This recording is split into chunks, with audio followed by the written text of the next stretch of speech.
Sagipin mo ang pasyenteng ito. Kung talagang magaling ang mga kamay mo, bibigyan kita ng anak. Iyon ang mga salitang binitawan ng puting doktora na si Jessica sa mukha ng binatang Pilipinong resident doctor. Sa gitna ng abalang emergency room, ang nakakagulat na pahayag na iyon ay nagdulot ng mahinang tawanan mula sa ilang staff na nakarinig. Ang bida sa eksena, si Jose Miguel Reyes, ay lalo lamang yumuko. Ngunit makalipas lamang ang 30 minuto, ang mismong mayabang na doktora ay nanginginig na mapapabulalas. Paano mo natutunan ang ganyang klase ng galing? Ang buong emergency room ay natigilan sa kahanga-hangang ipinakita ng lalaking sa unang tingin ay isang ordinaryong resident doctor lamang mula sa Pilipinas. Ano nga ba talaga ang nangyari? Sa St. Mary's Medical Center sa Manhattan, New York, isa sa mga nangungunang ospital sa lungsod, ang emergency department ay palaging magulo. Alas 7 ng umaga, nagsisimula na ang shift. Sa gitna ng nagmamadaling mga anino na nakaputing uniforme, may isang taong tahimik na naglalakad, halos hindi napapansin. Siya si Jose Miguel Reyes, isang lalaking Asyano na may karaniwang pangangatawan, may taas na mga 175 sentimetro at nakasuot ng salamin na may itim na frame. Siya ay isang 28 taong gulang na resident doctor mula sa Pilipinas. Ang kanyang scrubs ay mas gusot kumpara sa iba. Ang kanyang sapatos ay luma na rin, tila ilang taon nang ginagamit. Sakto siyang dumating sa oras, habang ang ibang mga resident doctor ay nagtitipon na para sa morning rounds. Maliban kay Jose, lahat sila ay puti. Tahimik na tumayo si Jose sa isang sulok sa likuran. Ilang tao ang sumulyap sa kanya at nagbulungan. Alam niyang siya ang pinag-uusapan nila, ngunit hindi siya kumibo. Nakatuon lamang ang kanyang pansin sa hawak niyang patient chart. Tok, tok, tok. Umalingaw-ngaw ang tunog ng takong. At lumitaw si Jessica White. Sa edad na 35, siya ang chief resident. Ang kanyang ginintuang buhok ay maayos na nakapusod. Si Jessica ay isang makapangyarihang tao rito. Higit sa lahat, siya ay pamangkin ng department head. Ang kanyang lab coat ay plantsadong-plantsado, may manipis na gintong kwintas sa kanyang leeg at kumikinang na mga hikaw na diamante sa kanyang mga tainga. Bawat bagay sa kanya ay tila nagpapahayag na siya ay isang espesyal na tao. Agad na nagbago ang kapaligiran nang pumasok si Jessica. Huminto ang kanyang tingin kay Jose na nakatayo sa sulok at bahagya siyang ngumisi. Oh, andito na pala ang ating tahimik na kaibigang Pilipino. Sinadya niyang diinan ang salitang Pilipino, na para bang ito ay isang salitang nagpapahiwatig ng kababaan. Ilang resident doctor sa paligid ang nagtakip ng bibig para pigilan ang pagtawa. Ano nga ulit ang pangalan mo? Ang hirap bigkasin ng mga pangalan ninyong Pilipino, hindi ko matandaan. Sumagot si Jose sa mahinang boses. Jose Miguel Reyes po. Ah, oo Jose, pero parang hirap ka pa sa Ingles mo. Nag-aalala ako na baka hindi ka makipag-usap ng maayos sa mga pasyente, lalo na sa mga emergency. Alam mo na, isang maling salita lang. Pwede kang makamatay ng tao. Sa katunayan, walang problema sa Ingles ni Jose. Sa kabaligtaran, mas tumpak pa nga ang paggamit niya ng mga medical term kaysa sa karamihan ng mga Amerikanong resident doctor. Ngunit dahil siya ay likas na tahimik, itinuring ito ni Jessica bilang kanyang kahinaan. At saka, Jose, narinig ko na kayong mga Pilipino ay napakahalaga sa inyo ang paggalang sa nakatataas, tama ba? Pero nasa Amerika tayo? Kung palagi kang yuyuko sa mga superior mo, mababalisa lang ang mga pasyente. Nagsimula na ang rounds. Isa-isang nag-ulat ang lahat tungkol sa mga pasyenteng kanilang hawak. Ang ibang mga resident doctor ay kumpiyansang nagpresinta. May kasama pang biruan para gumaan ang kapaligiran. Ngunit nang si Jose na ang sasalang, biglang nag-iba ang lahat. Inulat niya ang tungkol sa kanyang pasyente sa isang tumpak at maikling paraan. Mula sa diagnosis hanggang sa proseso ng paggamot, walang kulang na detalye perpekto. Gayunpaman, humanap pa rin si Jessica ng butas. Ang pag-unawa mo sa kalagayan ng pasyente ay pwede na, pero mukhang hindi ka palubusang nakaka-adjust sa medical system ng Amerika. Malaki siguro ang pagkakaiba sa sistema ninyo sa Pilipinas. Ano? Narinig ko, medyo atrasado pa raw doon, tama ba? Ito ay isang malinaw na pang-iinsulto. Ngunit sumagot lamang si Jose. Opo, sisikapin ko pa pong pagbutihin. Paulit-ulit na nangyayari ang ganitong mga bagay araw-araw. Sa oras ng tanghalian, madalas na mag-isang kumakain si Jose sa sulok ng kanyang baon na sinangag at beef tapa na gawa ng kanyang ina. Ngunit hindi rin siya tinantanan ni Jessica. Diyos ko, ano ba yung amoy na yan? Nawawalan ako ng gana. Nasa ospital tayo, may mga pasyente rito. Dapat iwasan mong kumain ng mga ganyang mabahong pagkain. Walang imik si Jose. Tahimik niyang iniligpit ang kanyang baunan at lumabas sa isang maliit na parke sa likod ng ospital. Naupo siya sa isang malamig na bangkong bato, kinakain ang lumamig na niyang kanin, ngunit wala pa rin kahit anong reklamo.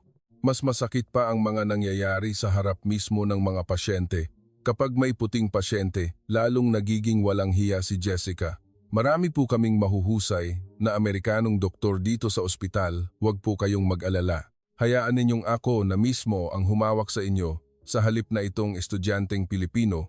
Si Jose ay isang ganap na resident doctor, hindi estudyante, ngunit sinadya ni Jessica na ibaba siya. Tumango ang pasyente na may pagpapakita ng kapanatagan habang si Jose ay umatras na lamang para gampanan ang papel ng isang katulong. May mga araw na mas direkta pa ang kanyang tinitiis na pangalipusta. Lahat ba kayong mga lalaking Pilipino ay duwag? No wonder you're famous for being servants, not leaders. Sa tuwing naririnig niya ang mga salitang ito, hindi niya maiwasang ikuyom ang kanyang kamao. Isang nag-aalab na apoy ang umaakyat mula sa kaibuturan ng kanyang dibdib. Ngunit pinipigilan niya ito. Ang kanyang mukha ay walang ipinapakitang pagbabago. Ipinagpatuloy niya ang kanyang trabaho. Isang Huwebes ng hapon, mas tahimik ang ED kaysa karaniwan, si Jessica ay nakikipagkwentuhan sa mga nurse. Nang dumaan si Jose para ayusin ang mga patient chart, isang mapaglarong ideya ang sumagi sa kanyang isipan. Hoy, mga te, gusto niyo bang pagtripan natin? Yung tahimik nating kaibigang Pilipino? Nagkikikita ng mga nurse, tila interesado. Lumapit si Jessica kay Jose. Jose, napapansin ko, mukhang metikuloso ka sa trabaho mo. Nagulat na tinawag, itinaas ni Jose ang kanyang ulo. Ngumiti si Jessica ng mapanlait, pero may isang bagay akong gustong malaman. Kayo bang mga lalaking Pilipino? Totoo ba yung mga sabi-sabi tungkol sa inyo? Nagsimulang magbulungan at tumawa ang mga nurse sa paligid. May masamang kutob si Jose, ngunit hindi siya nagsalita. Lalong naging prangka si Jessica. Bilang isang doktor, kinikilala ko ang talento ng mga kamay mo. Pero bilang isang lalaki, hindi ko alam ha? Sagipin mo ang pasyenteng ito. Kung talagang magaling ang mga kamay mo, bibigyan kita ng anak. Sa isang iglap, natahimik ang buong emergency room. Ito ay isang malinaw na sexual harassment at diskriminasyon sa lahi. Ang ilang nurse ay nagpakita ng pagkailang, ngunit walang sinuman ang nangahas na magsalita. Si Jessica, ang chief resident at pamangkin ng department head, namula ang mukha ni Jose. Hiya at galit ang sabay na bumalot sa kanya. Hinigpitan niya ang hawak sa patient chart, nanigas ang kanyang panga, ngunit hindi pa rin siya nagsalita. Oh, namumula siya. Nahihiya ka ba o nagagalit? Pero seryoso, kumpiyansa ka ba? Ang tawanan sa paligid ay parang mga karayom na tumutusok sa tainga ni Jose. Sa kanyang isipan, libu-libong mga saloobin ang kumislap na parang kidlat. Lahat ng kahihiyang tiniis niya ng matagal ay biglang bumalik. At isang nag-aalab na galit ang sumiklab sa kanyang dibdib. Ngunit nanatiling tahimik si Jose. Nagsorry lang siya at tahimik na umalis. Talagang Pilipino nga naman, boring. Kahit magsalita, hindi magawa. Nang gabing iyon, mag-isang umakyat si Jose sa rooftop ng ospital. Mula sa ika-onsang palapag, nakakabighani ang tanawin ng New York sa gabi. Ngunit ang kanyang puso ay malayo sa kapayapaan. Ang malamig na hangin ay humaplos sa kanyang mukha.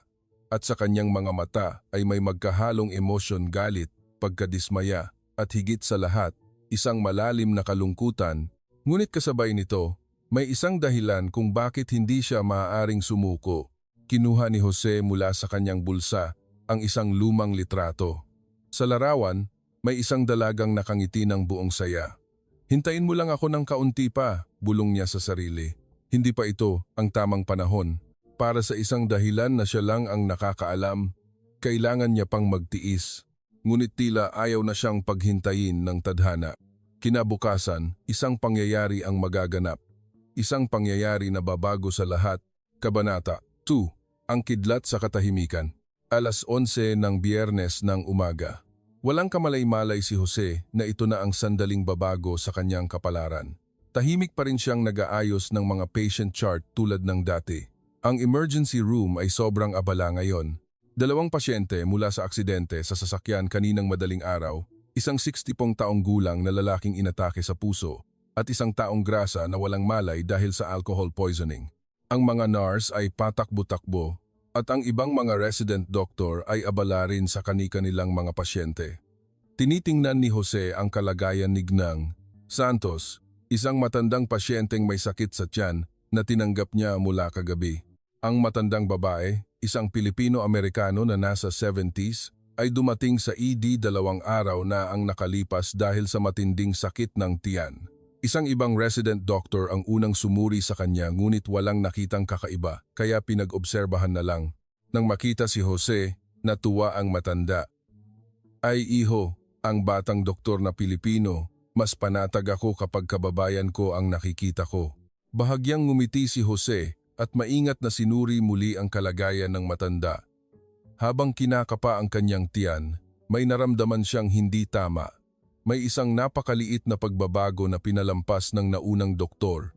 Sinuri niya muli ang resulta ng blood test. Ang bilang ng white blood cell ay dahan-dahang tumataas. Noong una, nasa normal range pa ito, ngunit ngayon ay nasa alarming level na. Naging seryoso ang tingin ni Jose. Sinimulan niyang tanungin muli ang matanda ng detalyado. Lola, kailan po eksaktong nagsimula ang sakit? Pakisubukang alalahanin po ng mabuti. Naku! Mga 3 araw na ang nakalipas, parang hindi komportable ang tiyan ko. Tapos kahapon, hindi ko na talaga makayanan ang sakit. Tumango si Jose, patuloy na kinakapa ang tiyan ng matanda. Sa pagkakataong ito, mas metikuloso siya. Hindi pinalampas ang anumang pagbabago sa ekspresyon ng mukha ng matanda. Nang pindutin niya ang kanang bahagi sa ibaba ng tiyan, hindi niya pinalampas ang bahagyang pagsimangot ng matanda.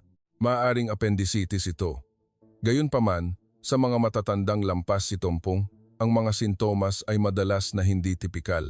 Libu-libong posibilidad ang dumaan sa isip ni Jose. Napagpasyahan niyang kailangan ng karagdagang pagsusuri. Ngunit sa sandaling iyon, lumitaw si Jessica. Anong ginagawa mo dyan? Maingat na sinabi ni Jose. Tinitingnan ko po ulit ang kalagayan ni Gnang Santos. May posibilidad na appendicitis. Pwede po ba nating ipa-CT scan siya? Ngumisi si Jessica ng mapanlait. CT scan? Nasuri na siya ni Michael at sinabing walang kakaiba. Nag-aalala ka na naman ng sobra ano? Gusto mong pagastusin ang pasyente ng malaki?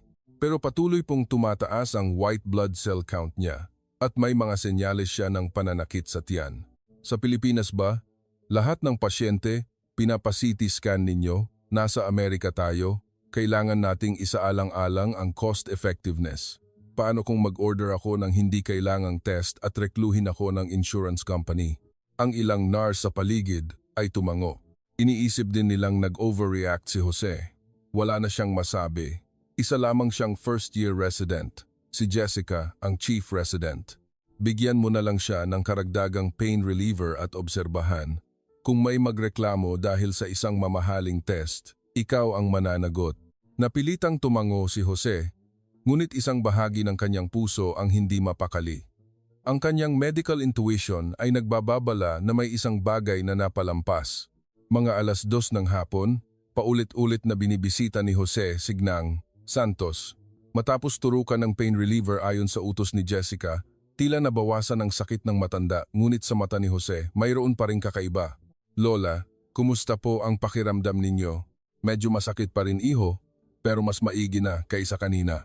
Kinapamuli ni Jose ang tiyan ng matanda. Kahit nabawasan ng pain reliever ang sakit, nananatiling matigas ang tiyan at tila bahagyang tumataas din ang kanyang temperatura. Dumaan si Michael at nagbitaw ng mapanuyang salita. Nakabantay ka pa rin sa matandang yan? Sinabi na ni Jessica na obserbahan lang. Huwag kang OA. Hindi umimik si Jose, tumango lang. Ngunit sa kanyang kalooban, labis siyang nag-aalala. Naalala niya ang isang katulad na kaso sa Pilipinas. Ang appendicitis sa matatandang pasyente ay may malabong sintomas at kung hindi mag-iingat, maaaring mauwi sa peritonitis. 4:00 ng hapon. Habang inaasikaso ni Jose ang ibang pasyente, biglang nagkaroon ng kaguluhan sa isang sulok ng ED. Sumigaw ang isang nurse sa takot, kakaiba ang kilos ng pasyente rito. Tumakbo si Jose. Sigang, Santos iyon. Namumutla ang kanyang mukha, pinagpapawisan ng malamig, bumagsak ang presyon ng dugo, at mabilis ang tibok ng puso. Lola! Lola! Ngunit ang matanda ay nawalan na ng malay. Kumabog ng malakas ang puso ni Jose. Nangyari na ang pinakamasamang inaasahan niya. Tumakbo si Jessica. Anong nangyari? Bakit biglang nagkaganito? Malamang pumutok na ang appendix. Nagiging peritonitis na ito. Kailangan siyang dalhin agad sa operating room, apurahang sinabi ni Jose. Ngunit si Jessica ay nalilito pa rin. Wala siyang gaanong karanasan sa pagdiagnose ng appendicitis, lalo na sa matatandang pasyente. Hindi, ulitin muna natin ang blood test. Wala nang oras. Kailangan nating i-CT scan at ihanda siya para sa operasyon ngayon na. Ang boses ni Jose ay puno ng pagkaapurahan. Ngunit nag-aalangan pa rin si Jessica. Ayaw niyang aminin na, dahil sa kanyang maling diagnosis, nalagay sa panganib ang pasyente. Inuutusan mo ba ako? Sino ka para utusan ako? Sa sandaling iyon, mabilis na lumala ang kalagayan ng matanda. Bumagsak ng husto ang presyon ng dugo at humina ang pulso. Hindi na makapaghintay si Jose. Hindi niya sinasadyang itulak si Jessica sa gilid at sumugod sa tabi ng matanda. Nagsimula siyang magbigay ng mga utos sa mga nurse. Salinan ng normal saline, mabilis. Ihanda ang mga gamot na pampataas ng presyon at tawagan ang OR kung pwede silang mag-emergency surgery. Ang mga nurse ay likas na sumunod sa malinaw at tiyak na mga utos ni Jose. Lahat sila ay nagulat sa isang Jose na ibang-iba sa kanyang karaniwang tahimik na anyo. Nagalit si Jessica. Ano sa tingin mo ang ginagawa mo? Ako ang chief resident dito. Ngunit binalewala ni Jose ang kanyang mga salita at ipinagpatuloy ang pag-aasikaso sa matanda. Ang kanyang mga kilos ay tumpak. Mabilis ang pagpapasya na para bang siya ay naging ibang tao. Maari bang i-CT scan agad? Tumango ang technician sa x-ray room. Pwede po agad. Mabuti. Lola, magiging maayos po kayo. Nandito po ako, huwag kayong mag-alala. Ang boses ni Jose ay may kakaibang katiyakan, tulad ng isang taong nakaranas na ng hindi mabilang na ganitong sitwasyon. Ang matanda, kahit na malapit ng mawalan ng malay, ay mahigpit na hinawakan ang kanyang kamay. Lumabas ang resulta ng CT. Tulad ng inaasahan, pumutok na ang appendix na nagdulot ng peritonitis. Tama ang diagnosis ni Jose. Namutla si Jessica dahil sa kanyang pagkakamali. Ang pasyente ay nasa bingit ng kamatayan, ngunit ayaw pa rin niyang umamin. Hindi ito mahuhulaan. Sa matatandang pasyente, malabo talaga ang mga sintomas, ngunit ang tingin ng mga medical staff sa paligid ay nagsimula ng magbago. Alam ng lahat na si Jose ang nagbigay ng tamang diagnosis mula pa sa simula. Nang maihatid ang matanda sa operating room, nakahinga ng maluwag si Jose. Mabuti na lang at hindi pa huli ang lahat. Malamang ay magiging matagumpay ang operasyon. Ngunit kung naantala pa ng kaunti, hindi niya maisip ang kahihinatnan. Tahimik na lumapit ang nurse na si Emily kay Jose. Jose, ang galing mo talaga. Kung hindi dahil sa'yo, hindi ko alam kung anong mangyayari kay Lola Santos. Umiling si Jose. Ginawa ko lang po ang kailangang gawin. Ngunit nagpatuloy si Emily. Hindi. Napakagaling mo talaga. Paano mo nagawang mag-diagnose ng ganoon katumpak? Para kang isang doktor na may matagal ng karanasan. Hindi sumagot si Jose. Sa halip, tumingin siya sa labas ng bintana, nalunod sa malalim na pag-iisip. Ang pangyayari ngayon ay nagsimula ng magbunyag ng kanyang talento, ngunit kailangan niya pa ring mag-ingat. Si Jessica, na nakatayo sa gitna ng mga tingin ng ibang mga resident doctor at nurse, ay nakaramdam ng matinding pagkahiya. Malinaw na ang kanyang pagkakamali at ang katotohanang isang Pilipinong resident doctor na madalas niyang maliitin ang nagligtas sa pasyente ay sumugat sa kanyang pride. 6:00 ng gabi, dumating ang balita na matagumpay ang operasyon ng matanda. Ang head ng surgery department mismo ang bumaba sa ED para hanapin si Jose. Ikaw ba si Dr. Reyes? Napakahusay na diagnosis. Kung naantala pa ng kaunti, napakadelikado na sana. Ang papuri mula sa head ng surgery ay nagdulot ng kakaibang tensyon sa ED.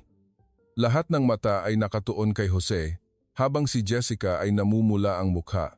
Tahimik pa ring sumagot si Jose, "Mabuti na lang po at hindi pa huli ang lahat." Ngunit sa kanyang puso, nag-uumapaw ang magkahalong emosyon. Ang pangyayari ngayon ay unti-unting naglalantad ng kanyang nakatagong talento. Kahit na ito ay isang maliit na bahagi lamang ng mas malaking katotohanan, malinaw na ito ang simula ng pagbabago. Pagkatapos ng trabaho, mag-isang nakaupo si Jose sa kantin ng ospital. Isang mahabang araw. Maya-maya, lumapit si Michael at umupo sa tabi niya. "Jose, ang galing mo kanina." "Sa totoo lang, nagulat ako." Nag-angat ng tingin si Jose. Ito ang unang beses na kinausap siya ni Michael ng ganito. "Talaga bang medical student ka lang sa Pilipinas?" May kakaiba sa'yo." Bahagyang nagbago ang tingin ni Jose, ngunit mabilis siyang bumalik sa kanyang karaniwang tahimik na anyo. "Swerte lang." Tumango-tango si Michael ngunit hindi na nagtanong pa. Gayunpaman, malinaw na mayroon siyang pinaghihinalaan. Nang gabing iyon, muling umakyat si Jose sa rooftop. Alam niyang ang pangyayari ngayon ay nagsimula ng maglantad ng kanyang tunay na pagkatao. Hindi na niya ito maitatago ng lubusan. Kinuha niya muli ang litrato. Mula sa kanyang bulsa, ang babae sa larawan ay nakangiti pa rin ng masaya. "Pasensya ka na, mahal. Mukhang mas mapapaaga ang lahat." Hinangin ang kanyang buhok. "Simula bukas, tiyak na mag-iiba na ang lahat." Simula ngayon, ang tunay niyang kwento ay magsisimula ng mabuksan. Kabanata 3. Kapag hindi na nagtatago ang bayani. Lunes ng umaga, mayroong banayad na pagbabago sa kapaligiran ng ospital matapos ang insidente kay Gnang. Santos noong Biyernes, ang tingin ng lahat kay Jose ay tuluyan ng nag-iba. Ang mga nurse ay mas magalang na bumabati sa kanya sa pasilyo at ilang mga resident doctor ay palihim na sumusulyap sa kanya ng may pagtataka. Gayunpaman, ang ugali ni Jessica ay lalo pang lumamig. Ang kanyang pagkakamali ay nabunyag at ang mapahiya sa harap ng isang Pilipinong resident doctor na dati niyang minamaliit ay isang malaking dagok sa kanyang ego. Sa tuwing dadaan si Jose, sinasadya niyang iwasan ang kanyang tingin at sa oras ng rounds, ang kanyang mga patutsada ay lalo pang naging prangka. "Dr. Reyes, swerte ka lang noong Biyernes. Pero ang medisina ay hindi laro ng swerte. Nangangailangan ito ng sistematikong pag-iisip at karanasan." Sinadya ni Jessica na sabihin ito sa harap ng ibang mga residente na para bang gusto niyang palabasin na ang tumpak na diagnosis ni Jose ay isang pagkakataon lamang. Hindi pa rin kumibo si Jose, bahagya lang siyang tumango.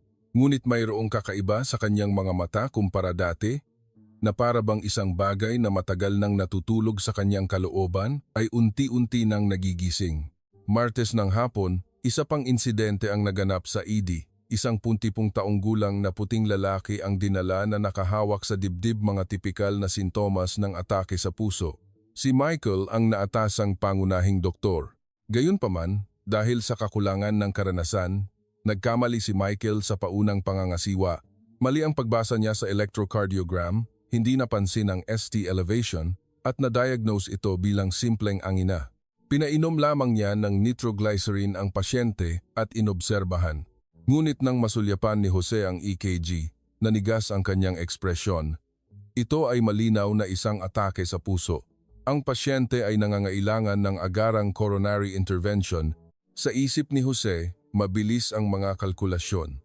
Bawat segundong lumilipas, unti-unting namamatay ang kalamnan ng puso ng pasyente. Maingat na lumapit si Jose kay Michael.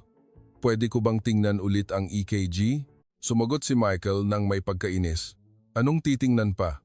Angina lang yan. Bigyan lang ng nitro at obserbahan."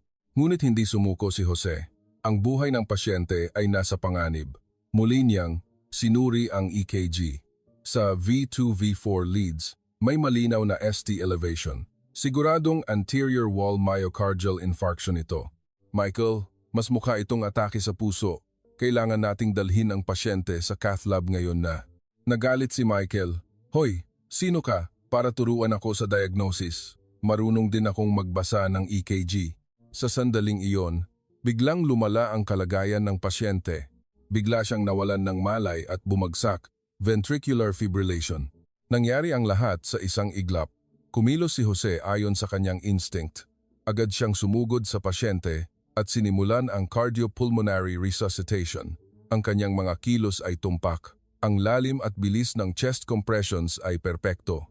Para bang ginagawa niya ito araw-araw. Ihanda ang defibrillator. Epinephrine 1 mg. Utos ni Jose sa mga NARS.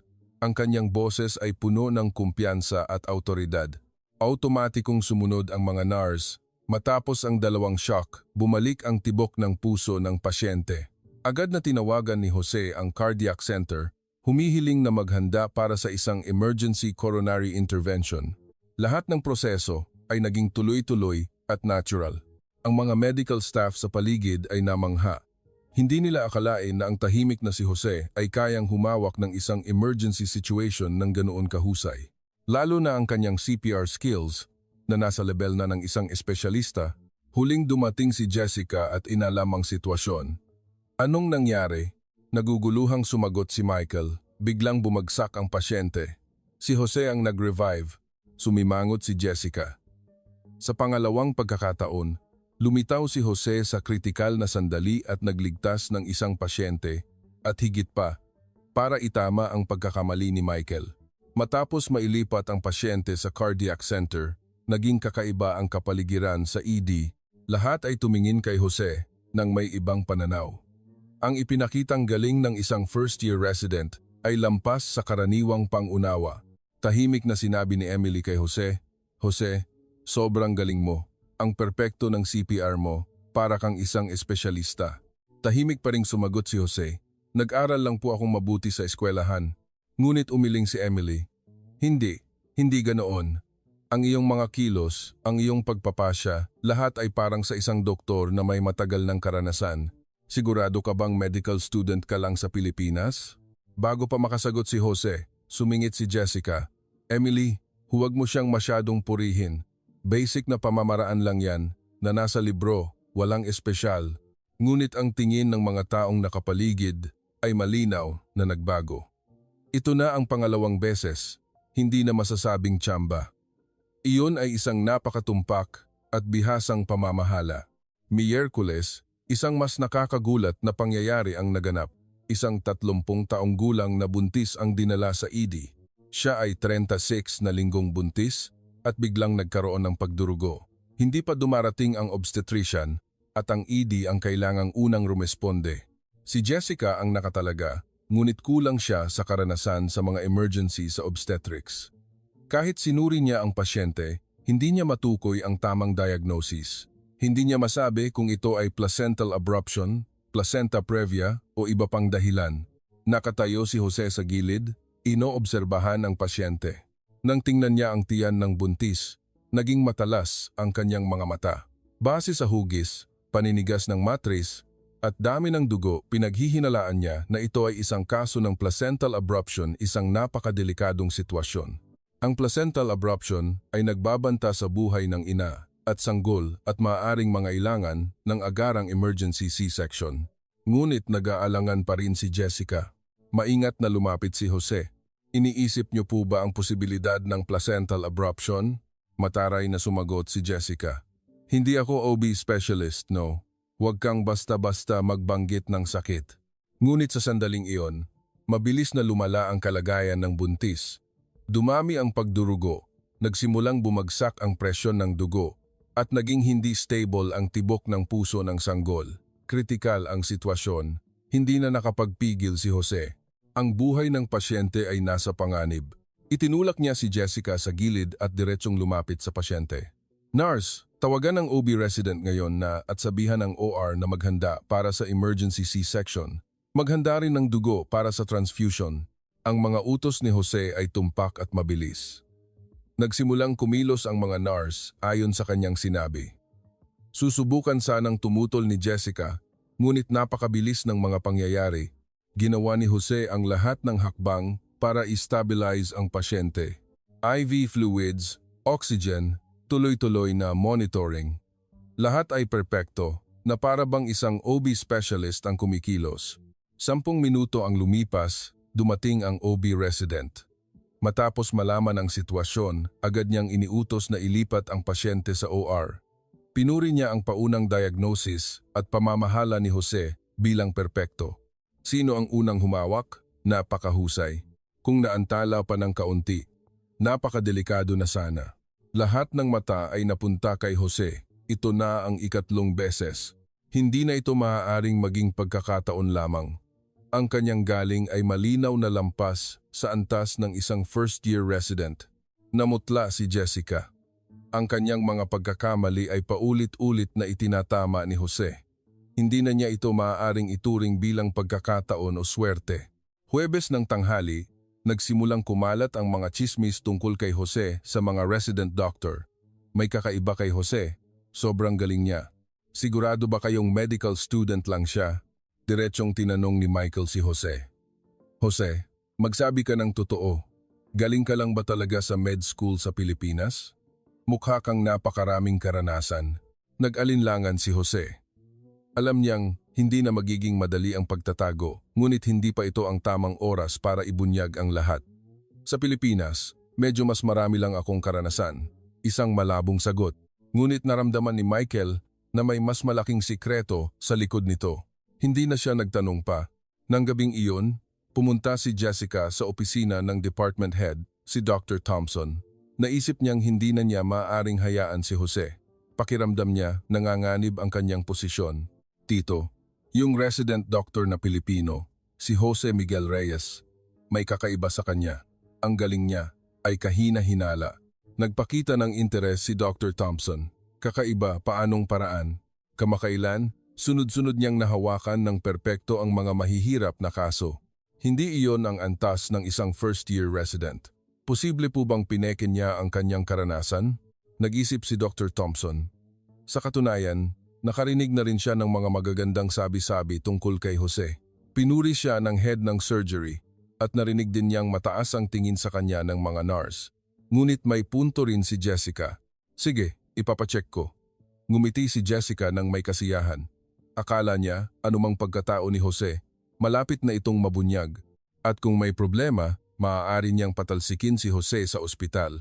Ngunit wala siyang kaalam-alam kung gaano kahanga-hanga ang tunay na pagkatao ni Jose at na malapit nang mabunyag ang lahat. Kabanata 4. Ang pagbubunyag ng katotohanan. Biyernes ng umaga, isang mahalagang pagpupulong ang nagaganap sa opisina ni Dr. Thompson. Alinsunod sa hiling ni Jessica, naroon na ang resulta ng background check kay Jose Miguel Reyes. Ngunit ang resulta ay lubos na naiiba sa inaasahan ni Jessica. Sinuri ko na ang records ni Jose Miguel Reyes. Lahat ay normal. Nagtapos sa University of the Philippines College of Medicine, mahusay ang mga grado, perpekto rin ang mga recommendation letter. Walang kahina-hinala, sabi ni Dr. Thompson habang binubuklat ang mga dokumento. Nalito si Jessica. Sigurado siyang may mali, ngunit sa papel, walang problema. Gayunpaman, hindi siya sumuko. Pero tito, sa realidad, kakaiba siya. Gumagawa siya ng mga medical procedure na hindi kayang gawin ng isang first-year resident. Nag-isip si Dr. Thompson. Totoong narinig na niya ang mga usap-usapan tungkol kay Jose. May papuri mula sa head ng surgery at maging sa mga nurse.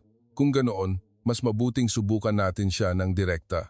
Kung mayroong partikular na mahirap na kaso ngayon, ibigay natin kay Jose para masuri ang kanyang kakayahan. Lihim na natuwa si Jessica. Akala niya, sa wakas, may pagkakataon na siyang ilantad si Jose. Naniniwala siyang sa harap ng isang mahirap na kaso, kahit anong pagtatago ang gawin, lalabas ang tunay niyang kulay. 2:00 ng hapon, isang nakakagulat na sitwasyon ang nangyari sa ED. Isang malubhang aksidente sa trapiko ang nagdala ng 6 na pasyenteng malubha ang kalagayan ng sabay-sabay. Isang truck at 3 kotse ang nagkarambola at lahat ng pasyente ay nasa kritikal na kondisyon. Agad na naging parang larangan ng digmaan ang ED.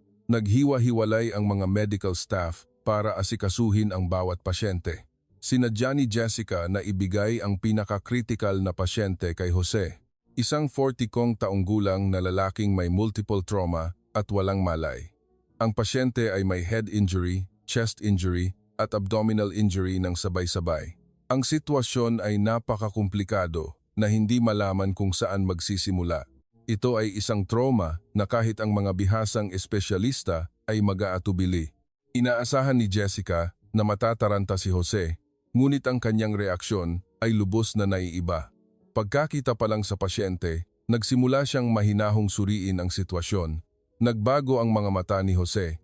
Ang kanyang karaniwang tahimik at mahiyain na anyo ay biglang naglaho na palitan ng isang matalas at nakatutok na tingin na mabilis na sinusuri ang kalagayan ng pasyente. Ang kanyang mga kamay ay natural na kinapa ang carotid artery habang sinusuri ang paghinga at antas ng kamalayan. Simulan ang primary survey. Secure ang airway, i-check ang oxygen saturation, utos ni Jose sa nurse. Ang kanyang boses ay puno ng kumpiyansa. Walang bahid ng pag-aalinlangan. Hindi stable ang paghinga ng pasyente. Malaki ang posibilidad ng tension pneumothorax. Agad na humiling si Jose ng chest x-ray habang ginagamit ang stethoscope para pakinggan ang mga baga. Humina ang breath sounds sa kanang bahagi. Tension pneumothorax. Kailangan ng agarang chest tube insertion. Ihanda ang gamit. Ayon sa utos ni Jose, mabilis na kumilos ang mga nurse, ngunit sumingit si Jessica. Teka, anong gagawin mo? Masyadong mapanganib ang paglalagay ng chest tube. Tawagin ang thoracic surgeon. Wala nang oras, mariing sabi ni Jose. Bumagsak ang presyon ng dugo ng pasyente. Pinipiga ng tension pneumothorax ang puso. Hindi na nag-atubili si Jose. Mabilis niyang nilinis ang lugar kung saan ilalagay ang chest tube at nag-iniksyon ng local anesthetic. Ang kanyang mga kilos ay tumpak at natural na para bang ginawa na niya ito ng daan-daang beses. Gumamit siya ng scalpel para hiwain ang balat at hemostat para butasin ang mga kalamnan at nang mailagay ang tubo, isang sumitsit na tunog ang narinig habang lumalabas ang hangin, matagumpay ang decompression. Agad na nagsimulang mag-stabilize ang presyon ng dugo ng pasyente. Ang mga medical staff sa paligid ay namangha. Ang paglalagay ng chest tube ay isang procedure na kahit ang mga bihasang doktor ay nag-iingat, ngunit ginawa ito ni Jose ng natural, na parang isang pangkaraniwang procedure. Ngunit hindi doon tumigil si Jose. Agad siyang lumipat sa pagsusuri ng tiyan. Malaki ang tiyan at may senyales ng pananakit. Malamang may internal bleeding, dalhin dito ang fast ultrasound machine, utos ni Jose. Ang fast ay isang ultrasound technique para mabilis na matukoy ang pagdurugo sa loob ng tiyan sa mga pasyenteng may trauma. Ngunit ito rin ay isang teknik na nangangailangan ng malaking karanasan. Bihasang hinawakan ni Jose ang ultrasound probe. Sinuri niya ang kanang itaas na bahagi, kaliwang itaas na bahagi, at ang pelvic area.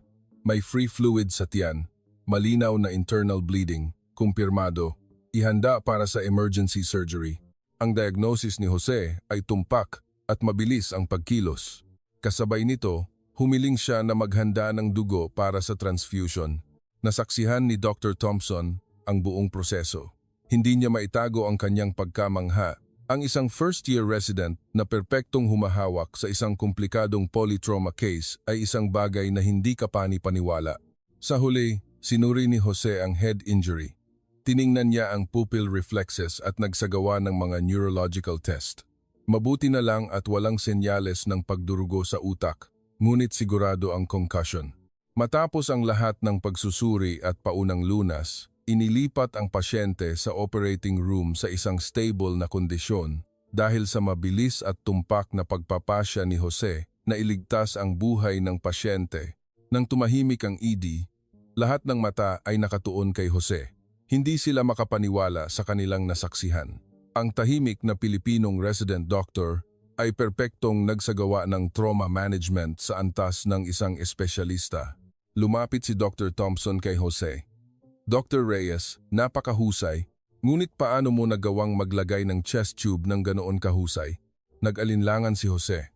Alam niyang hindi na niya ito maitatago ng lubusan.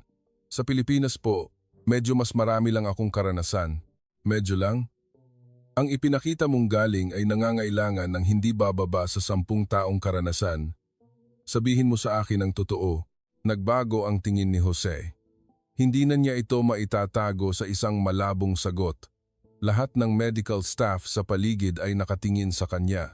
Hindi pinalampas ni Jessica ang pagkakataon. Tama po, Tito. Siguradong may itinatago siya. Hindi iyan ang antas ng isang first-year resident. Biglang, naging maingay ang pasukan ng Eddie. Isa pang emergency patient ang dinala. Sa pagkakataong ito, isang kaso ng cardiac arrest. Ang paramedic team ay nagsagawa na ng CPR pero walang resulta. Sino ang hahawak? Tanong ni Dr. Thompson. Lahat ng mata ay napunta kay Jose. Dahil sa galing na ipinakita niya, natural na umasa sila sa kanya. Ngunit mas mahirap ang isang kaso ng cardiac arrest. Nag-alinlangan si Jose, ngunit ang buhay ng pasyente ay nakataya. Hindi siya maaaring mag-atubili. Ako na po.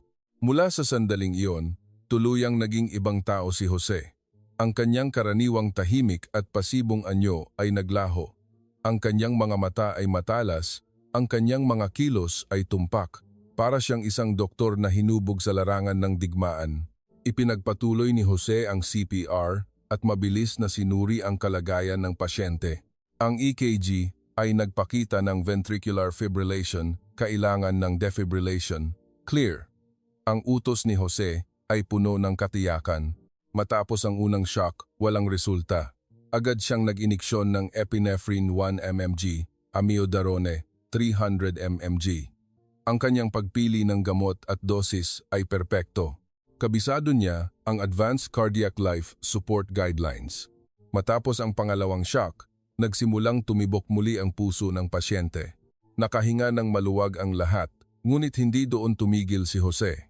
Ipinagpatuloy niya ang lahat ng kinakailangang lunas hanggang sa tuluyang maging stable ang pasyente. Matapos mailipat ang pasyente sa intensive care unit, tuluyang natahimik ang ED. Lahat ay nakatingin kay Jose. Hindi na nila siya maaaring ituring bilang isang ordinaryong first-year resident. Muling lumapit si Dr. Thompson. Dr. Reyes, ngayon kailangan mong sabihin ang totoo. Gusto kong malaman kung sino ka. Bumuntong hininga si Jose. Alam niyang hindi na niya ito maitatago, ngunit hindi pa siya handang sabihin ng lahat. Sa Pilipinas po, isa na akong espesyalista. Ang isang pangungusap na iyon ay nagpatahimik sa buong emergency room, ngunit simula pa lamang iyon. Ang tunay na kwento ni Jose ay nagsisimula pa lamang mabunyag. Kabanata 5. Ang sakit at ang katotohanan. Nabalot ng katahimikan ng emergency room. Ang pag-amin ni Jose ay ikinagulat ng lahat. Isa ng espesyalista sa Pilipinas. Isang bagay na hindi ka pani-paniwala. Kung gayon, bakit siya pumunta sa Amerika para magsimulang muli bilang isang resident doctor? Ano nga ba talaga ang nangyari? Si Dr. Thompson ang unang nagsalita. Espesyalista na sa Pilipinas. Kung gayon, bakit ka nagre-residency dito? At bakit mo itinago ang katotohanan iyon? Yumuko si Jose. Alam niyang hindi na niya ito matatakasan. Ngunit ang pagsasabi ng lahat, iyon ay mga alaala na sobrang sakit. Dahil po sa ilang personal na dahilan, sumabat si Jessica ng may galit. Personal na dahilan? Anong sinasabi mo? Itinago mo ang iyong credentials bilang espesyalista para makapasok sa residency. Malinaw na panloloko, yan. Nagsimula na ring magbulungan ang mga medical staff sa paligid. May punto si Jessica. Ang pagtatago ng karanasan bilang espesyalista para makapasok sa residency program ay malinaw na maaaring magdulot ng problema. Ngunit iba ang iniisip ni Dr. Thompson. Personal niyang nasaksihan ang galing ni Jose. Ang sabihing espesyalista lang sa Pilipinas ay hindi sapat para ipaliwanag ang lahat. Teka, Jessica, isipin mo ang galing na ipinakita ni Dr. Reyes. Mula sa paglalagay ng chest tube, sa fast ultrasound, hanggang sa advanced cardiac life support. Hindi lang ito antas ng isang espesyalista. Ito ay galing na nangangailangan ng napakaraming karanasan sa totoong laban. Napatango ang lahat sa sinabi ni Dr. Thompson. Sa katunayan, ang ipinakita ni Jose ay lampas pa sa antas ng isang karaniwang espesyalista, lalo na ang kanyang kahusayan sa trauma management na isang bagay na tanging mga taong matagal nang nagtrabaho sa mga trauma center ang mayroon. Dr. Reyes, sabihin mo sa akin ang totoo. Gusto kong malaman kung ano ang ginawa mo sa Pilipinas. Kinuha ni Jose mula sa kanyang bulsa ang lumang litrato. Sa sandaling makita niya ang babaeng nakangiti sa larawan, napaluha siya. Tila oras na para sabihin ang katotohanan. Sa Pilipinas, isa po akong emergency medicine specialist. Pero hindi lang po iyon. nanginginig ang boses ni Jose. Hindi madaling sabihin ang katotohanang matagal nang itinago. Naging bahagi po ako ng Doctors Without Borders sa loob ng 5 taon. Nagtrabaho po ako sa mga conflict zone sa Africa, Middle East at Asia.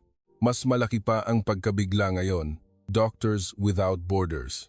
Ang organisasyong medikal na nag-operate sa mga pinakadelikadong lugar sa mundo. Ang 5 taong pagtatrabaho doon ay nangangahulugang mayroon siyang hindi kapanipaniwalang dami ng karanasan. Nagugulat na nagtanong si Dr. Thompson. Doctors Without Borders, 5 taon? Ibig sabihin, nagsagawa ka ng mga medical operations sa gitna ng digmaan? Tumango, si Jose. Syria, Afghanistan, Congo.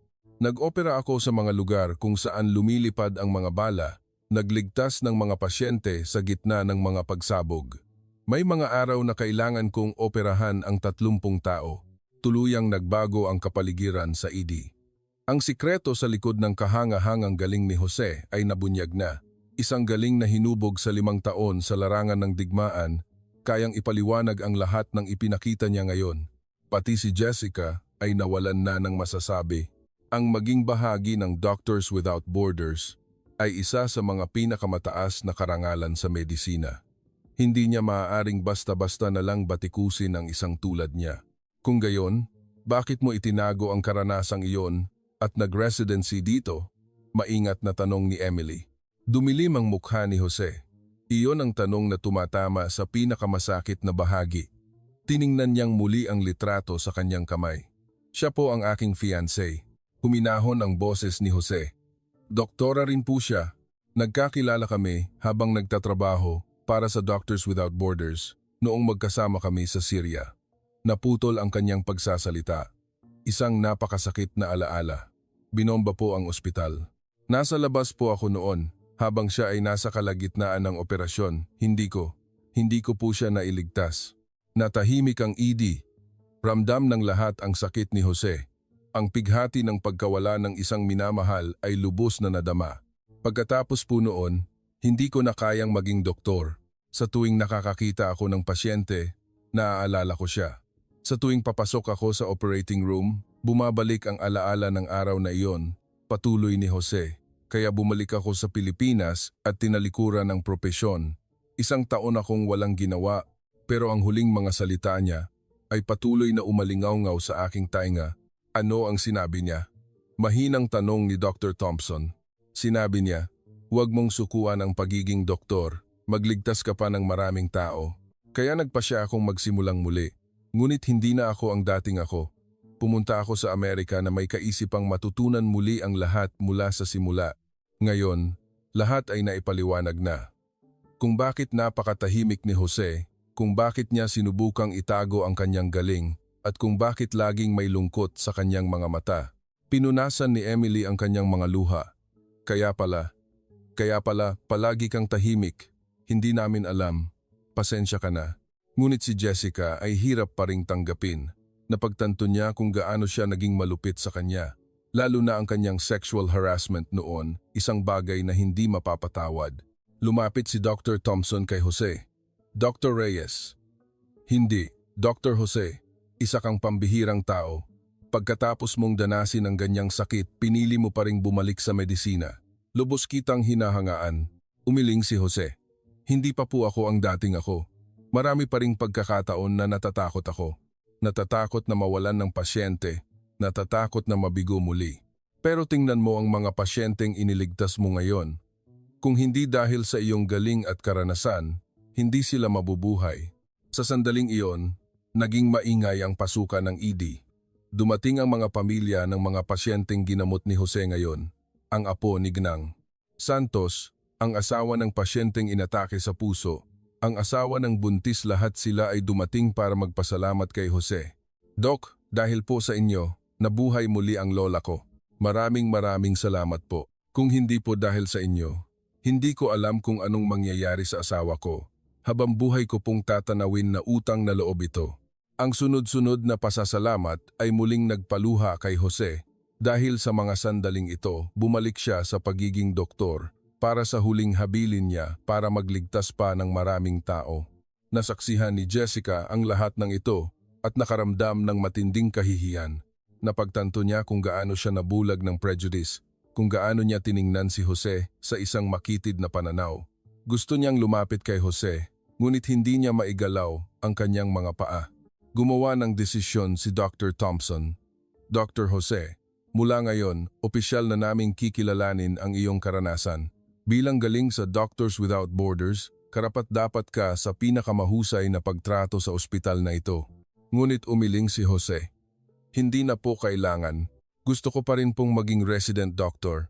Marami pa po akong dapat matutunan, lalo na sa pakikipag-usap sa mga pasyente. Gusto ko pong matutunan muli iyon. Ang kanyang kababaang loob ay nakaantig sa lahat. Kahit may sapat na siyang galing at karanasan, hindi nawala ang kanyang pagnanais na matuto.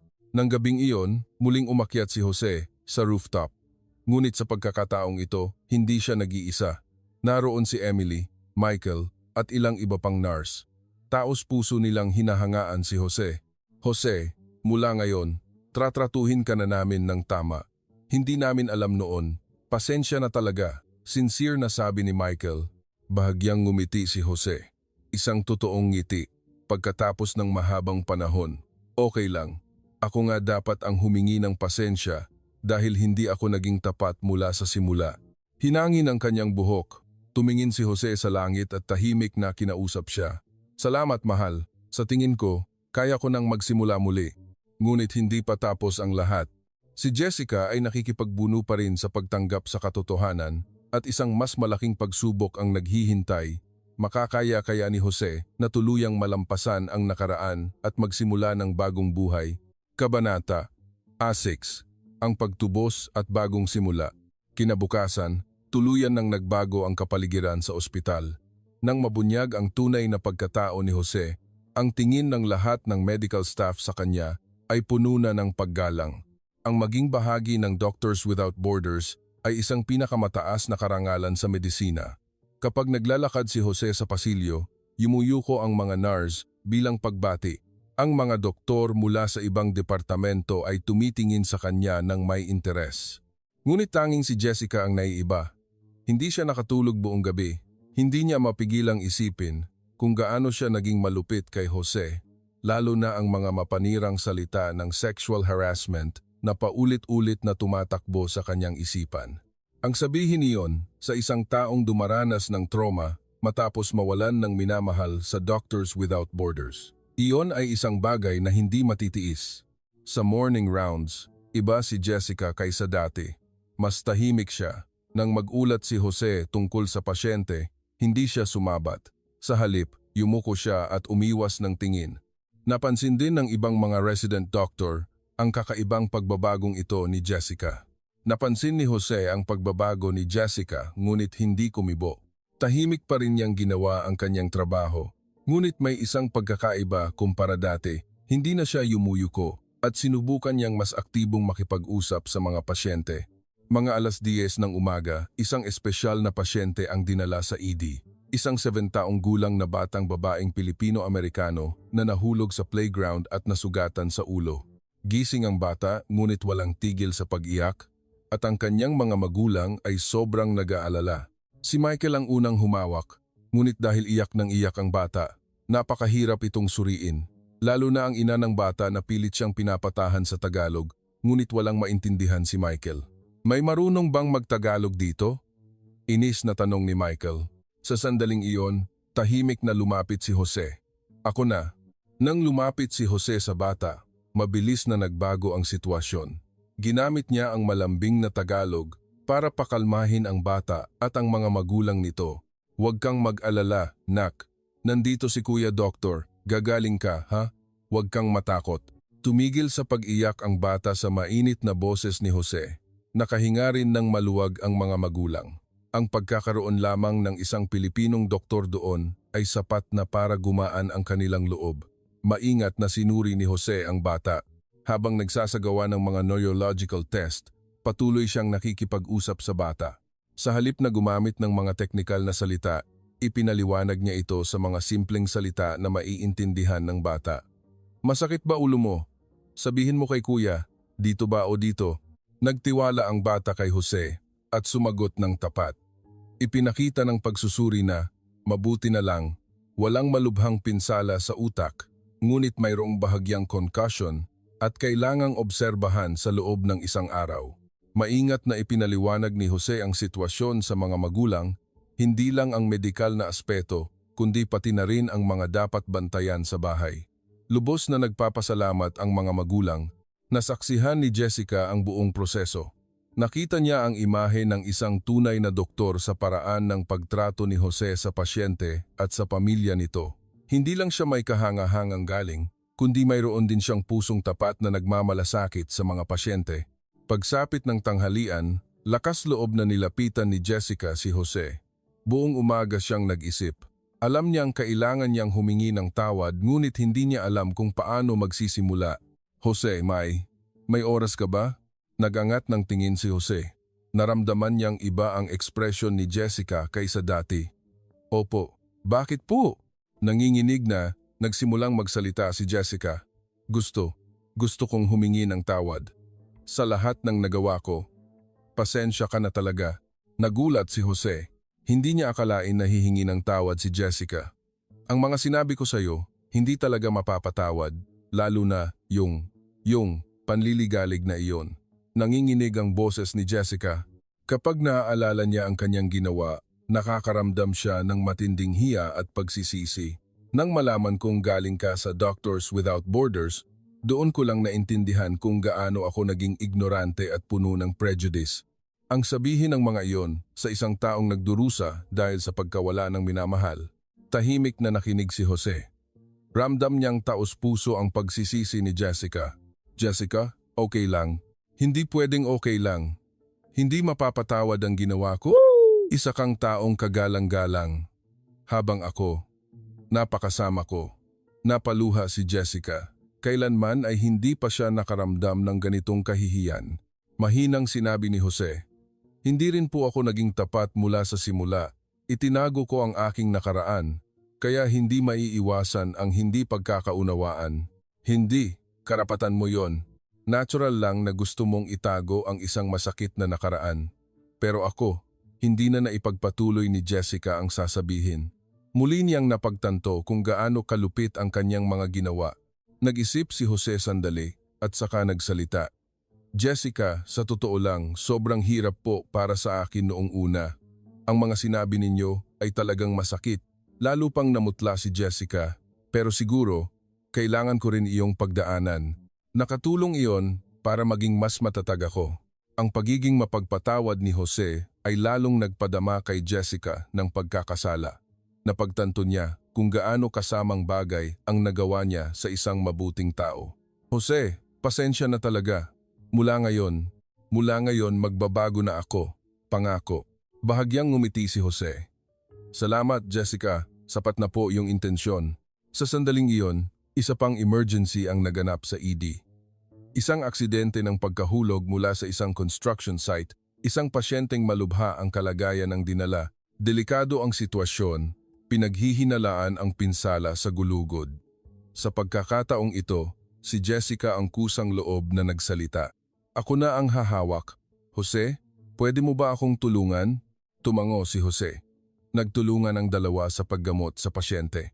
Mapagkumbabang tinanggap ni Jessica ang mga payo ni Jose at hindi nag-atubili si Jose na ibahagi ang kanyang karanasan. Nang maging stable ang pasyente, taos-pusong nagpasalamat si Jessica kay Jose. Kung hindi dahil sa iyo, mahihirapan talaga ako. Salamat. Ang ibang mga medical staff na nakasaksi sa buong proseso ay naantig. Nakita nila si Jessica at Jose na naging tunay na magkasama sa trabaho. Gabi, personal na hinanap ni Jessica si Jose.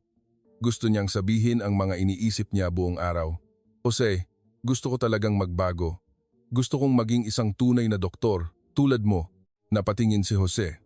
Sa totoo lang, dati, mas umasa ako sa koneksyon ng pamilya ko kaysa sa sarili kong kakayahan. Dahil ang tito ko ang department head, naging mayabang ako. Pero nang makita kita, doon ko nalaman kung ano ang tunay na galing. Ang pag-amin ni Jessica ay taos-puso. Sa pamamagitan ni Jose, nakita niya ang kanyang mga pagkukulang. Gusto ko ring subukang magtrabaho sa mga lugar tulad ng Doctors Without Borders. Gusto kong tulungan ang mga pasyenteng talagang nangangailangan. Paano ko gagawin yon? Nagulat si Jose. Hindi niya inaasahan na seryoso si Jessica na magbago. Mahirap po ang trabaho doon at delikado. Kailangan ninyong iwan ang lahat. Walang problema. Gusto ko ring gumawa ng isang makabuluhang trabaho. Gusto kong tumulong sa mga taong talagang nangangailangan, tulad mo. Naramdaman ni Jose ang sinseridad ni Jessica. Alam niyang gusto niya talagang magbago. Kung ganoon, sabay tayong maghanda. Tutulungan kita. Nagningning ang mukha ni Jessica. Talaga? Maraming salamat. Nang gabing iyon, nanatili sila ng late sa ospital. Ikinuwento ni Jose ng detalyado ang kanyang mga karanasan sa Doctors Without Borders at si Jessica ay taimtim na nakinig at natuto. Jose, maraming salamat. Dahil sa iyo, nalaman ko kung anong klase ng doktor ang dapat kong kahinatnan. Masaya rin si Jose. Si Jessica, na dati niyang kaaway, ay naging isang tunay na kasamahan at higit sa lahat, ang makatulong sa iba ay nagbigay sa kanya ng pakiramdam ng pagmamalaki. Ngunit hindi pa tapos ang lahat. Isang mas malaking hamon ang naghihintay at makakaya kaya ni Jose na tuluyang malampasan ang kanyang trauma mula sa nakaraan. Kabanata 7, Pagharap sa Anino. Isang linggo ang lumipas at ang kapaligiran sa ospital ay tuluyan ng nagbago. Ang imahe ni na Jose at Jessica na nagtutulungan ay nakaantig sa lahat ng medical staff at ang kanilang teamwork ay naging isang alamat sa ED. Lalo na kapag may mahirap na kaso, ang kanilang pagsasama ay nagdudulot ng mga kamangha-manghang resulta. Gayunpaman, may isang bahagi pa rin si Jose na hindi niya lubusang malampasan ang pagpasok sa operating room.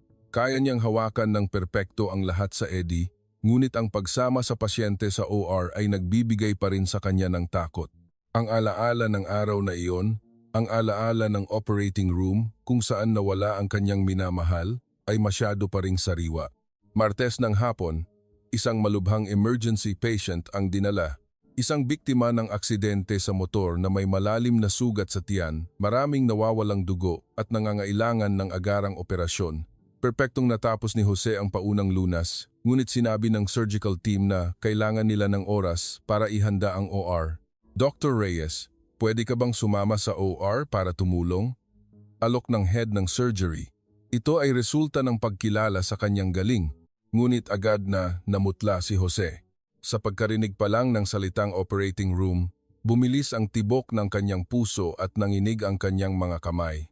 Ang alaala ng araw na iyon ay bumalik na parang slow motion film ang tunog ng pagsabog, ang pagguho ng kisame, at ang imahe niya na hindi niya nailigtas. Kailangan ko pong manatili dito sa ED para alagaan ang ibang pasyente, pilit na pagtanggi ni Jose. Nagtaka ang head ng surgery. Sa galing niyang iyon, malaking tulong siya sa OR. Bakit siya tumatanggi? Napansin ni Jessica ang pagbabagong ito kay Jose. Mula sa kanyang kakaibang ekspresyon, naramdaman niyang may malalim na trauma siyang pinagdadaanan. Sa huli, ang pasyente ay inoperahan ng surgical team mag-isa at sa kabutihang palad naging matagumpay. Ngunit si Jose ay mukhang malungkot buong araw. Ang katotohanang hindi pa niya lubusang nalalampasan ang nakaraan ay nagbigay sa kanya ng kahihiyan. Pagkatapos ng trabaho, mag-isang umakyat si Jose sa rooftop. Ito na ang naging kanlungan niya kamakailan. Tumingin siya sa kalangitan at bumuntong hininga. Takot pa rin ako. Maya-maya, may mga yabag sa kanyang likuran. Si Jessica pala. Nag-aalala siya sa kalagayan ni Jose kaya sinundan niya ito. Jose, okay ka lang? Lumingon si Jose. Nang makita ang nag-aalalang mukha ni Jessica, gumaan ang kanyang loob. Kanina, nang mabanggit ang OR, biglang nag-iba ang mukha ko. Anong problema? Nag-alinlangan si Jose, ngunit naisip niyang maiintindihan ni Jessica ang kanyang sakit. Takot pa rin ako sa operating room. Doon siya nawala. Tahimik na umupo si Jessica sa tabi ni Jose. Ikwento mo sa akin ang araw na iyon. Baka masyadong masakit na alaala para sarilinin. Napaluha si Jose. Sinimulan niyang ikwento ang alaala ng araw na iyon. Isang ordinaryong araw lang din yon. Nagtatrabaho kami sa isang makeshift hospital sa isang maliit na nayon sa Syria.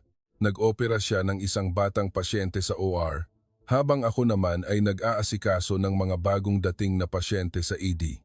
Nagsimulang manginig ang boses ni Jose. Biglang, Nagsimulang magkaroon ng mga pagsabog. Noong una, malayo ang tunog, tapos palapit ng palapit. At ang huling bomba, tumama sa ospital namin. Napigil ni Jessica ang kanyang hininga. Nasa ED ako kaya maswerte akong nakaligtas. Pero sa operating room, gumuho ang kisame. Nang tumakbo ako papunta sa kanya, wala na siya. Hindi na naipagpatuloy ni Jose ang sasabihin. Napakasakit na alaala. Sinubukan niyang protektahan ang batang pasyente. Hanggang sa huling sandali, ginamit niya ang kanyang katawan para takpan ang bata. Nakaligtas ang bata. Pero siya, napaluha na rin si Jessica. Ang sakit ni Jose ay parang lumipat sa kanya. Mula noon, sa tuwing papasok ako sa OR, bumabalik ang alaala ng araw na iyon. Ang tunog ng pagguho ng kisame, ang huling imahe niya. Lahat ay napakalinaw. Kinuyom ni Jose ang kanyang kamao. Kaya ako pumunta sa Amerika. Akala ko sa isang bagong lugar, magiging maayos ang lahat. Pero hanggang ngayon, kapag papasok ako sa OR, nanginginig ang mga binti ko. Hinawakan ni Jessica ang kamay ni Jose. Jose, ang mag-isang pagtitiis sa ganyang trauma ay siguradong napakahirap. May huling sinabi siya sa akin, huwag mong sukuan ang pagiging doktor.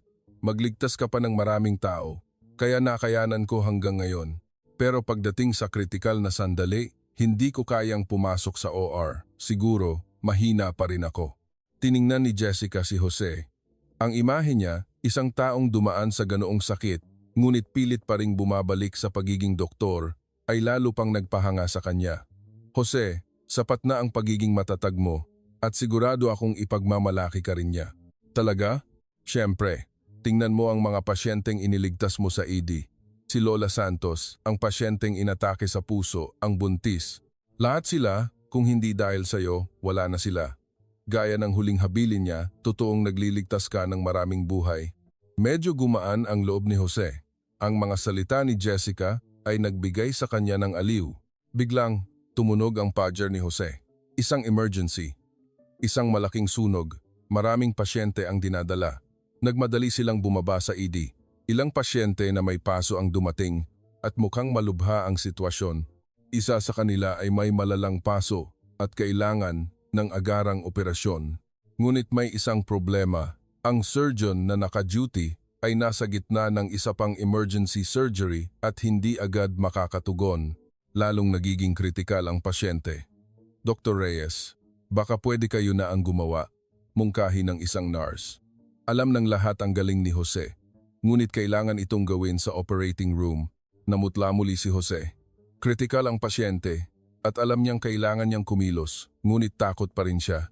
Tiningnan ni Jessica si Jose. Nababasa niya ang pagtatalo sa kanyang kalooban. Jose, kaya mo yan. Sasamahan kita. Tumingin si Jose kay Jessica. Naramdaman niya ang katiyakan at suporta sa kanyang mga mata. Pero, paano? Kung sa gitna ng operasyon, ako, walang problema. Nandoon ako sa tabi mo at kasama mo rin siya. Ang mga salita ni Jessica ay nagbigay kay Jose ng kaunting lakas ng loob. Ang buhay ng pasyente ay nasa panganib at ito mismo ang gusto niyang mangyari. Sige, susubukan ko. Nang magdesisyon si Jose, ngumiti si Jessica. Mabuti, sabay tayong pumunta. Sa pasilyo papuntang OR, pabigat ng pabigat ang mga hakbang ni Jose. Habang papalapit sa pinto ng OR, lalong lumilinaw ang mga alaala ng araw na iyon. Ngunit dahil kasama niya si Jessica, medyo gumaan ang kanyang pakiramdam. Sa harap ng pinto ng OR, huminto si Jose sandali. Nanginginig ang kanyang mga kamay. Mabilis ang kanyang paghinga. Okay ka lang? Nag-aalalang tanong ni Jessica. Huminga ng malalim si Jose. Kinuha niya mula sa bulsa ang litrato niya. Pasensya ka na, mahal. Hintayin mo lang ako ng kaunti pa. Sa pagkakataong ito, susubukan ko talaga. Itinago niya muli ang litrato at binuksan ang pinto ng OR. Makakaya kaya ni Jose na malampasan ang kanyang trauma at matagumpay na tapusin ang operasyon. Kabanata 8, ang liwanag sa dulo ng lagusan. Sa sandaling bumukas ang pinto ng operating room, kinilabutan ang buong katawan ni Jose. Ang nakakasilaw na puting ilaw, ang pasyenteng nakahiga sa operating table, at ang tunog ng mga kagamitang medikal. Lahat ay nagpapaalala sa alaala ng araw na iyon. Sobrang-sobra ang pagkakahawig nito sa OR sa Syria. Nang hina ang mga binti ni Jose, nanikip ang kanyang dibdib at nahirapan siyang huminga. Sa kanyang isipan, umalingaw-ngaw ang tunog ng pagsabog at ang imahe ng gumuguhong kisame ay lumitaw sa kanyang harapan. Jose, okay ka lang? Mabilis na hinawakan ni Jessica ang kanyang kamay. Umiling si Jose. Hindi ko pa kaya. Pasensya na. Sa sandaling iyon, sumigaw ang isang nurse. Bumagsak ang presyon ng pasyente kung hindi ooperahan agad. Tiningnan ni Jose ang pasyente, isang 40 taong gulang na lalaking may malalang paso, nawawalan ng malay at nag-aagaw buhay. Alam din niyang naghihintay ang pamilya nito sa labas. Kailangan kong gawin, sabi ni Jose sa nanginginig na boses. Ngunit nang akmang isusuot na niya ang surgical gown, muling bumalik ang alaala ng araw na iyon na parang slow motion. Ang surgical gown na puno ng dugo na huling isinuot niya at ang malamig na pakiramdam mula sa kanyang kamay. Halos matumba si Jose, ngunit mahigpit siyang hinawakan ni Jessica. Jose, tingnan mo ako. Hindi ito Syria, ligtas dito at nandito ako. Ang boses ni Jessica ay dahan-dahang nagpakalma kay Jose. Dahan-dahan siyang huminga ng malalim. Kung siya ang nasa kalagayan ko, ano kaya ang sasabihin niya? Tinitigan ni Jessica si Jose sa mata at sinabi, siguradong sasabihin niyang sige na. Sasabihin niyang iligtas mo ang pasyente. Dahil iyon ang misyon ng isang doktor, tumango si Jose. Tama si Jessica, palagi niyang inuuna ang mga pasyente. Kaya mo yan, Jose. Sapat na ang pagiging matatag mo.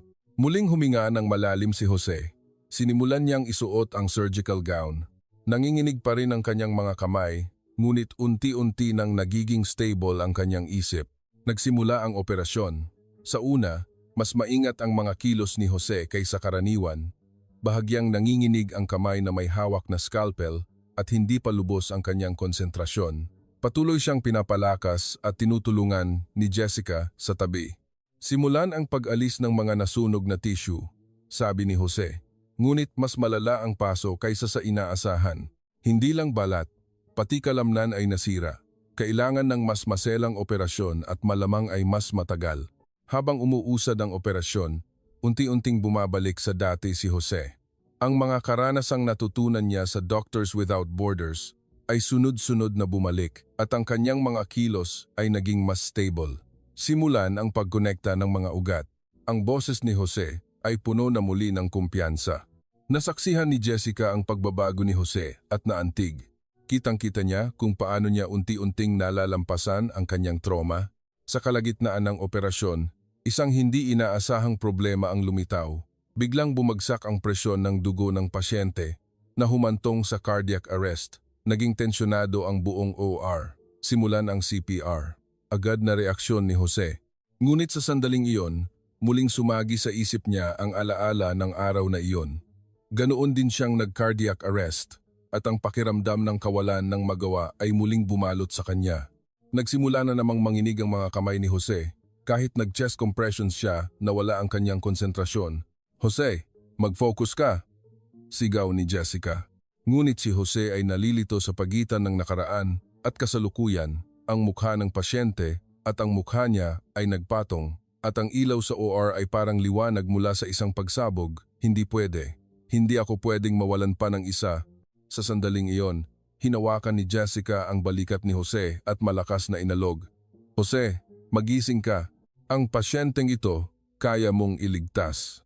Ang sigaw ni Jessica ang nagpabalik kay Jose sa realidad. Napagtanto niya kung nasaan siya at kung ano ang dapat niyang gawin. Tama. Kailangan kong iligtas ang pasyenteng ito. Muling nag-focus si Jose sa CPR. Sa pagkakataong ito, ginawa niya ito sa perpektong ritmo, walang bahid ng pag-aalinlangan. Ang kanyang karanasan at galing ay nagsimulang magniningning. 3 minuto ang lumipas, nagsimulang tumibok muli ang puso ng pasyente. Nakahinga ng maluwag ang buong OR. Stable na ang presyon. Masayang sabi ng isang nurse. Huminto sandali si Jose. Huminga ng malalim. Hindi siya makapaniwala na nagawa niya at higit sa lahat, napagtanto niyang hindi na siya dinadaig ng alaala ng araw na iyon. Ipinagpatuloy ang operasyon. Iba na si Jose. Hindi na siya nakatali sa nakaraan, nakatuon na lamang sa kasalukuyang pasyente. Ang kanyang mga kilos ay tumpak, mabilis ang pagpapasya, ihanda ang skin graft. Ang mga utos ni Jose ay puno ng katiyakan. Perpekto rin ang pakikipagtulungan ni Jessica. Ang kanilang teamwork ay kahanga-hanga. Nang matapos ang 4 na oras na operasyon, sa wakas ay naramdaman ni Jose na nalampasan na niya ang nakaraan. Hindi na siya takot sa operating room. At ang alaala niya ngayon ay hindi na isang sakit, kundi isang mainit na alaala.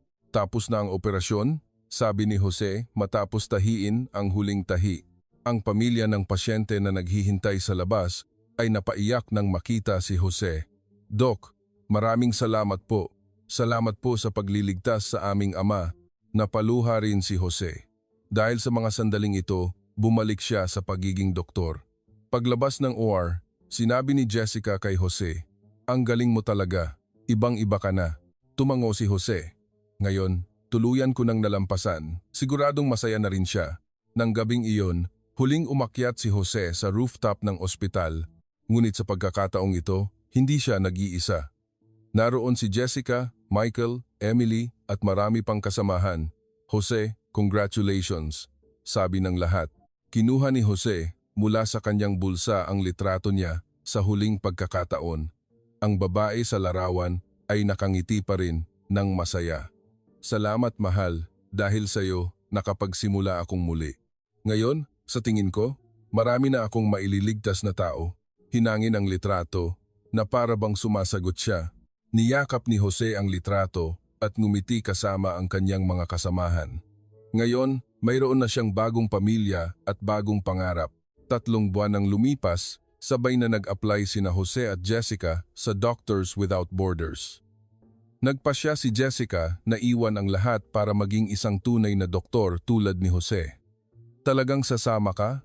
tanong ni Jose. "Siyempre, gusto kong isabuhay ang mga natutunan ko mula sa iyo." Ngumiti si Jessica ng buong saya. Noong una, pinigilan sila ni Dr. Thompson, ngunit sa huli, iginalang niya ang kanilang desisyon. "Ipinagmamalaki ko kayo sa pagkakaroon ng mga doktor na tulad ninyo. Nakikita ko ang pag-asa." Sa huling araw ni Jose, lahat ng staff ng ED ay naghatid sa kanya. Ang ipinakita niya roon ay nag-iwan ng malalim na marka sa lahat. "Pwede kang bumalik kahit kailan ha?" sabi ni Emily habang pinupunasan ang luha. Pag-alis sa ospital, lumingon si Jose. Sa lugar na ito, muli siyang isinilang, naging isang tunay na doktor at higit sa lahat, natupad niya ang huling pangako sa kanyang minamahal. "Aalis ako para magligtas pa ng maraming tao," bulong ni Jose habang nakatingin sa langit. Ang sikat ng araw na tumatagos sa mga ulap ay parang ngiti niya. 6 na buwan ang lumipas sa isang maliit na nayon sa Africa, magkasamang ginagamot ni na Jose at Jessica ang mga pasyente. Si Jessica, ayon sa natutunan niya kay Jose, ay taos-pusong nag-aalaga sa mga pasyente. Si Jose ay hindi na nakatali sa nakaraan, nabubuhay siya ng lubos para sa kasalukuyan. Isang gabi, nakatayo si Jose sa labas ng tolda, pinagmamasdan ang mga bituin. Lumapit si Jessica at umupo sa tabi niya. "Nagsisisi ka ba?" tanong ni Jessica. Ngumiti si Jose. "Hindi, ito ang dapat kong gawin." "Siguradong ipagmamalaki ka niya?" "Oo, sigurado yon." Sa sandaling iyon, may dumating na ulat ng isang emergency. Mabilis silang tumayo para salubungin ang pasyente. Ang mga hakbang ni Jose ay puno ng katiyakan, wala nang bahid ng takot. "Sagipin mo ang pasyenteng ito, bibigyan kita ng anak." Ang dating mapanirang salita ni Jessica ay mayroon ng ibang kahulugan. Sa pagiging isang tunay na doktor, si Jose ay tunay na nagliligtas ng hindi mabilang na buhay at sa proseso, natagpuan niya ang tunay na pag-ibig at pagsasamahan. Ang kwentong nagsimula sa prejudice at diskriminasyon ay naging isang mensahe ng pag-asa at katapangan, kasama ang aral na hindi dapat husgahan ang iba base sa panlabas na anyo. Ito ay isang nakaaantig na kwento kung paano ang isang pusong sugatan ay maaaring bumangon muli. Maaaring natapos na ang kwento ni Jose, ngunit ang tunay niyang buhay ay nagsisimula pa lamang. Matapos malampasan ang sakit ng pagkawala ng minamahal, siya ngayon ay naging pag-asa para sa mas maraming tao. At sa kanyang puso, ang huling habilin niya ay mananatiling buhay, Huwag mong sukuan ang pagiging doktor. Magligtas ka pa ng maraming tao. Tinupad, tinutupad, at patuloy na tutuparin ni Jose ang pangakong iyon.